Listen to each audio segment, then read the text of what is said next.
নমস্কার বন্ধুরা, আপনাদের সকলকে স্বাগত জানাই আজকের এই প্রতিবেদনে। কেননা আজকের এই ভিডিওটি অত্যন্ত গুরুত্বপূর্ণ হতে চলেছে। আপনাদের মধ্যে অনেকেই দুশ্চিন্তার মধ্যে আছেন এবং অনেকেই চিন্তিত যে আমাদের রাজ্যের সরকারি কর্মচারী থেকে শুরু করে গ্র্যান্ট ইন এড সংস্থার কর্মী এবং বিশেষ করে আমাদের সম্মানীয় পেনশনার ও ফ্যামিলি পেনশনারদের জন্য সম্প্রতি বকেয়া ডিএ এরিয়ার প্রদান করার প্রক্রিয়া শুরু হয়েছে, তাই না? তাছাড়া সুপ্রিম কোর্টের নির্দেশে এই 50% বকেয়া ডিএ পেমেন্টের কাজ কিন্তু চলছে, এটা আমরা সবাই জানি। কিন্তু পেমেন্ট শুরু হওয়ার পর থেকে আমার কাছে প্রচুর প্রশ্ন আসছে। বিশেষ করে আমাদের সম্মানীয় বয়স্ক পেনশনার এবং ফ্যামিলি পেনশনাররা একটি বিষয়ে খুব চিন্তায় পড়েছেন। সেটা কি? সেটা হচ্ছে যে আমার অ্যাকচুয়াল হিসাবটা কত হবে, আমার বেসিক পেনশনের ওপর ঠিক কত টাকা দিয়ে আমার প্রাপ্য, তাছাড়া ফ্যামিলি পেনশনার হিসেবে আমি কি সঠিক টাকাটা পাচ্ছি। দেখুন, তাহলে বলে রাখি, আপনাদের এই দুশ্চিন্তা আমি খুব ভালোভাবে বুঝতে পারছি, কারণ হিসাবের মধ্যে অনেক ছোট ছোট নিয়ম লুকিয়ে থাকে। কিন্তু আজ আমি আপনাদের কথা দিচ্ছি, এই ভিডিওটা সম্পূর্ণ দেখার পর আপনাদের মনের সমস্ত ধোঁয়াশা কেটে যাবে।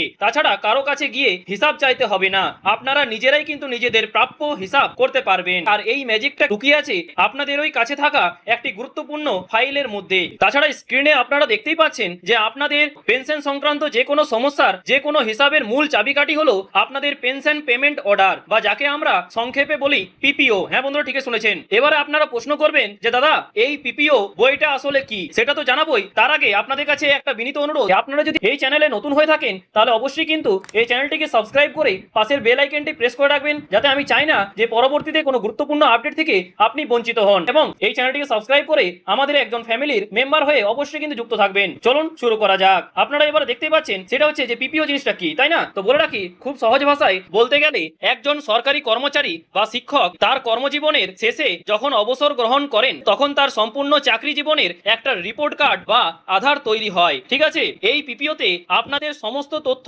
খুব যত্ন সহকারে, হ্যাঁ বন্ধুরা ঠিকই শুনেছেন, খুব যত্ন সহকারে লেখা থাকে। আপনার নাম, আপনার জন্ম তারিখ, কবে আপনি চাকরিতে প্রথম যোগদান করেছিলেন, কবে অবসর নিয়েছিলেন, এই সব কিছু কিন্তু সেখানেই থাকে। তাই যারা ডিএ এরিয়ারের হিসাব নিয়ে চিন্তায় আছেন, সবার আগে আলমারি থেকে নিজের পিপিও বইটা বের করে সামনে রাখুন। তাছাড়া মূল পেনশনার হলে নিজের বইটা, আর ফ্যামিলি পেনশনার হলে যিনি মূল পেনশনার ছিলেন তার বইটা নিয়ে বসুন এবং আসুন এবার আমরা ধাপে ধাপে হিসাবটা বুঝি।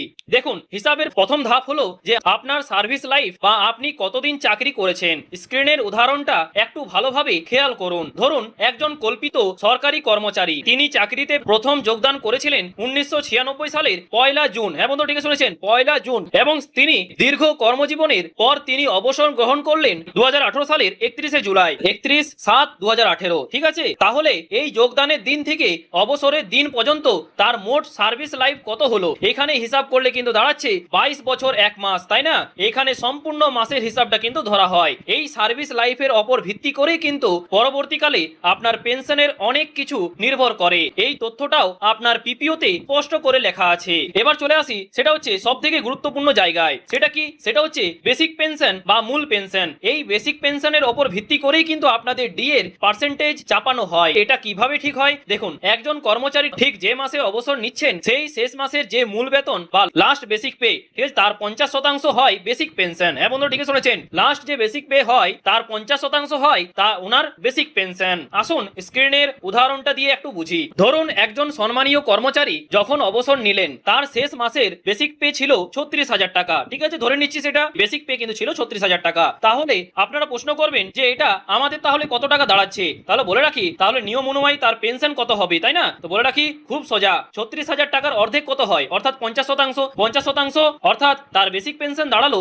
18,000 টাকা, তাই না? এই 18,000 টাকাই কিন্তু হলো তার মূল ভিত্তি। যখন সরকার ডিএ ঘোষণা করবে তখন এই 18,000 টাকার ওপরেই কিন্তু হিসাব করে ডিএ দেওয়া হবে। হ্যাঁ বন্ধুরা ঠিকই শুনেছেন, এই 18,000 টাকার ভিত্তিতেই কিন্তু আপনাদের এই ডিএ দেওয়া হবে। এবার চলে আসি যে পেনশন কমিউটেশন কি তথ্য রয়েছে। এই জায়গাটায় এসেই কিন্তু অনেকেই একটু গুলিয়ে ফেলেন। সেটা কি? সেটা হলো যে পেনশন কমিউটেশন। হ্যাঁ বন্ধুরা ঠিকই শুনেছেন, পেনশন কমিউটেশন। সেটা কি? সেটা হচ্ছে কমিউটেশন জিনিসটা কি? এটা তো আপনাদের স্বাভাবিক জিনিস যে আপনাদের মনে এখন প্রশ্ন আসতেই পারে। তাহলে বলে রাখি, এটা কিন্তু সম্পূর্ণ আপনার ঐচ্ছিক ব্যাপার। ঠিক আছে? জোর করে কেউ করায় না। অবসর নেওয়ার সময় সরকার আপনাকে একটা সুযোগ দেয়। আপনি চাইলে আপনার বেসিক পেনশনের সর্বোচ্চ 40%, হ্যাঁ বন্ধুরা ঠিকই শুনেছেন, সর্বোচ্চ 40% পর্যন্ত বিক্রি বা কমিউট করে এককালীন একটা মোটা টাকা হাতে পেতে পারেন। অনেকেই মেয়ের বিয়ে বা বাড়ি করার জন্য এই অপশনটা কিন্তু নেন। ঠিক আছে? তাছাড়া স্ক্রিনে দেখুন, আগের উদাহরণে বেসিক পেনশন ছিল 18,000 টাকা, তাই না? উনি যদি সর্বোচ্চ 40% কমিউট করেন তাহলে 18,000 18,000 টাকার 40% মানে হচ্ছে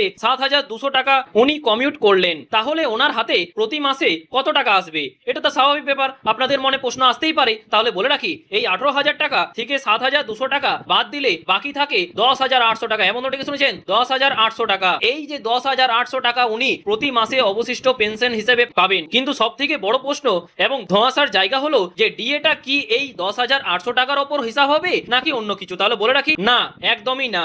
এটাই হলো সবচেয়ে গুরুত্বপূর্ণ পয়েন্ট। আপনাদের ডিএ বা অন্যান্য ভাতা সব সময় আপনার মূল বেসিক পেনশন এর ওপর হিসাব হবে, অর্থাৎ ওই 18,000 টাকার ওপরেই কিন্তু আপনার ডিএ হিসাব হবে। কমিউটেশনের ওপর যে 10,800 টাকা পড়ে আছে তার ওপর নয়। ঠিক আছে, আশা করি মূল পেনশনারদের হিসাবের জায়গাটা আমি পরিষ্কার করতে পেরেছি, তাই না? আপনারা হয়তো এই জায়গাটা যেটা ডাউটটা ছিল সেই ডাউটটা আশা করছি আপনাদের ক্লিয়ার করতে পারলাম আমি। যদি ক্লিয়ার করে থাকি তো অবশ্যই কিন্তু কমেন্ট বক্সে জানাতে ভুলবেন না, এবং আপনাদের মনে যদি কিছু প্রশ্ন থাকে অবশ্যই নিচে কমেন্ট করে জানাতে ভুলবেন না। সেই কমেন্টটা পড়ে অবশ্যই রিপ্লাই দেওয়ার চেষ্টা করব, আলাদা কোনো যদি প্রশ্ন থাকে আপনাদের। ঠিক আছে, এবার চলে আসি যে পিপিও নথিতে ফ্যামিলি পেনশনারদের কিছু তথ্য আছে। তাহলে বলে রাখি, এবার আমি আসবো আমাদের সম্মানীয় ফ্যামিলি পেনশনারদের কথায়। আপনারা যারা ফ্যামিলি পেনশন পাচ্ছেন আপনাদের মনেও কিন্তু অনেক প্রশ্ন আছে। তাহলে বলে রাখি, আপনাদের চিন্তার কোনো কারণ নেই। এবং ওটাকে শুনেছেন, আপনাদের চিন্তার কোনো কারণ নেই।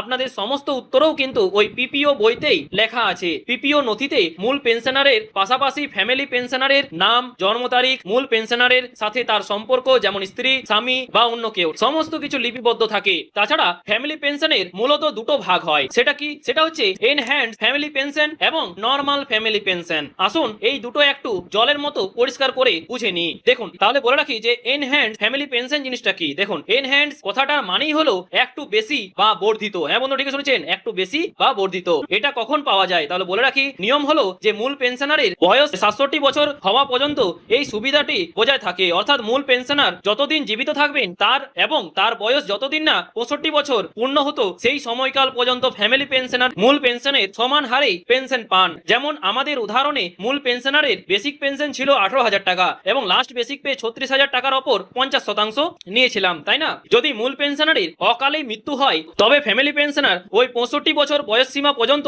এই 18,000 টাকায় বেসিক হিসেবে পাবেন। এর কোনো কাটছাট হবে না। কিন্তু 65 বছর বয়স পেরিয়ে যাওয়ার পর কি হবে? তাহলে বলে রাখি, তখন এই এনহ্যান্স পেনশনটা পরিবর্তন হয়ে নরমাল ফ্যামিলি পেনশনে পরিণত হয়। নরমাল ফ্যামিলি পেনশনের ক্ষেত্রে হিসাবটা একটু বদলে যায়। তখন আর 50% থাকে না, তখন মূল পেনশনারের লাস্ট বেসিক পে 30% নির্ধারণ করা হয়। স্ক্রিনে উদাহরণটা দেখুন, লাস্ট বেসিক পে ছিল 36,000 টাকা, তাই না? তার 30% হিসাব করলে দাঁড়াচ্ছে 10,800 টাকা।